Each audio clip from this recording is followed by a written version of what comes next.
Chapter 5. Call now, is there any that will answer thee? And to which of the holy ones wilt thou turn? For vexation killeth the foolish man, and jealousy slayeth the silly one. I have seen the foolish taking root, but suddenly I cursed his habitation. His children are far from safety, and they are crushed in the gate. Neither is there any to deliver them. Whose harvest the hungry eateth up, and taketh it even out of the thorns, and the snare gapeth for their substance.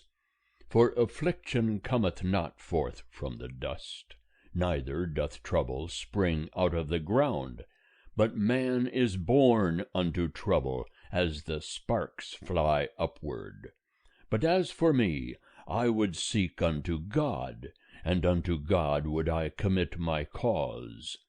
Who doeth great things and unsearchable, marvelous things without number, who giveth rain upon the earth, and sendeth waters upon the fields, so that he setteth up on high those that are low, and those that mourn are exalted to safety.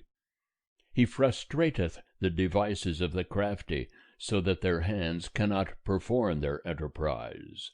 He taketh the wise in their own craftiness, and the counsel of the cunning is carried headlong. They meet with darkness in the daytime, and grope at noonday as in the night. But he saveth from the sword of their mouth even the needy from the hand of the mighty. So the poor hath hope, and iniquity stoppeth her mouth. Behold, happy is the man whom God correcteth. Therefore despise not thou the chastening of the Almighty. For he maketh sore, and bindeth up. He woundeth, and his hands make whole. He will deliver thee in 6 troubles. Yea, in 7 there shall no evil touch thee. In famine he will redeem thee from death, and in war from the power of the sword. Thou shalt be hid from the scourge of the tongue, neither shalt thou be afraid of destruction when it cometh.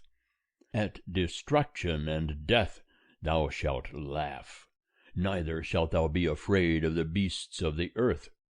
For thou shalt be in league with the stones of the field, and the beasts of the field shall be at peace with thee. And thou shalt know that thy tent is in peace, and thou shalt visit thy fold, and shalt miss nothing. Thou shalt know also that thy seed shall be great, and thine offspring as the grass of the earth.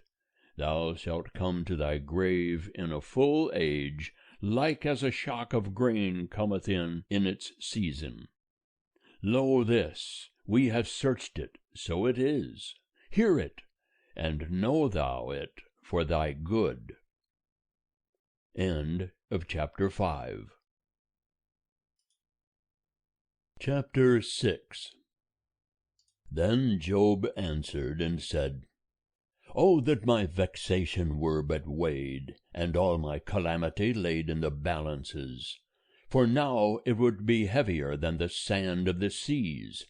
Therefore have my words been rash. For the arrows of the Almighty are within me, the poison whereof my spirit drinketh up. The terrors of God do set themselves in array against me. Doth the wild ass bray when he hath grass? Or loweth the ox over his fodder? Can that which hath no savour be eaten without salt? Or is there any taste in the white of an egg? My soul refuseth to touch them. They are as loathsome food to me. Oh, that I might have my request, and that God would grant me the thing that I long for, even that it would please God to crush me, that he would let loose his hand, and cut me off.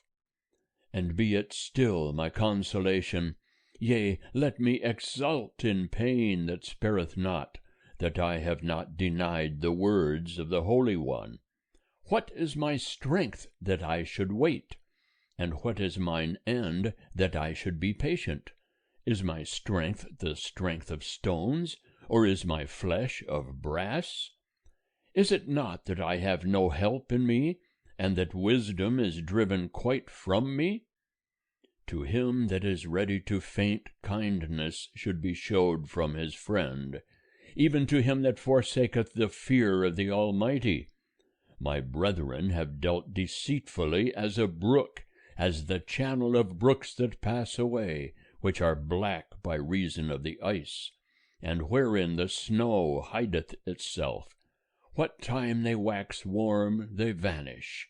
When it is hot, they are consumed out of their place. The caravans that travel by the way of them turn aside. They go up into the waste and perish. The caravans of Tema looked. The companies of Sheba waited for them. They were put to shame because they had hoped. They came thither and were confounded. For now ye are nothing. Ye see a terror and are afraid. Did I say, Give unto me? Or offer a present for me of your substance? Or deliver me from the adversary's hand? Or redeem me from the hand of the oppressors? Teach me, and I will hold my peace, and cause me to understand wherein I have erred. How forcible are words of uprightness! But your reproof, what doth it reprove? Do ye think to reprove words, seeing that the speeches of one that is desperate are as wind? Yea, ye would cast lots upon the fatherless, and make merchandise of your friend. Now therefore be pleased to look upon me, for surely I shall not lie to your face. Return, I pray you, let there be no injustice. Yea, return again, my cause is righteous. Is there injustice on my tongue? Cannot my taste discern mischievous things? End of chapter 6. Chapter 7. Is there not a warfare to man upon earth? And are not his days like the days of a hireling? As a servant that earnestly desireth the shadow, and as a hireling that looketh for his wages, so am I made to possess months of misery, and wearisome nights are appointed to me. When I lie down, I say, When shall I arise, and the night be gone? And I am full of tossings to and fro unto the dawning of the day. My flesh is clothed with worms and clods of dust. My skin closeth up, and breaketh out afresh. My days are swifter than a weaver's shuttle, and are spent without hope. O remember that my life is a breath, mine eye shall no more see good. The eye of him that seeth me shall behold me no more. Thine eyes shall be upon me, but I shall not be. As the cloud is consumed, and vanisheth away, so he that goeth down to Sheol shall come up no more. He shall return no more to his house, neither shall his place know him any more. Therefore I will not refrain my mouth. I will speak in the anguish of my spirit. I will complain in the bitterness of my soul. Am I a sea or a sea monster, that thou settest a watch over me? When I say, My bed shall comfort me, my couch shall ease my complaint, then thou scarest me with dreams, and terrifiest me through visions, so that my soul chooseth strangling, and death rather than these my bones. I loathe my life, I would not live alway. Let me alone, for my days are vanity. What is man, that thou shouldest magnify him, and that thou shouldest set thy mind upon him, and that thou shouldest visit him every morning, and try him every moment? How long wilt thou not look away from me, nor let me alone till I swallow down my spittle?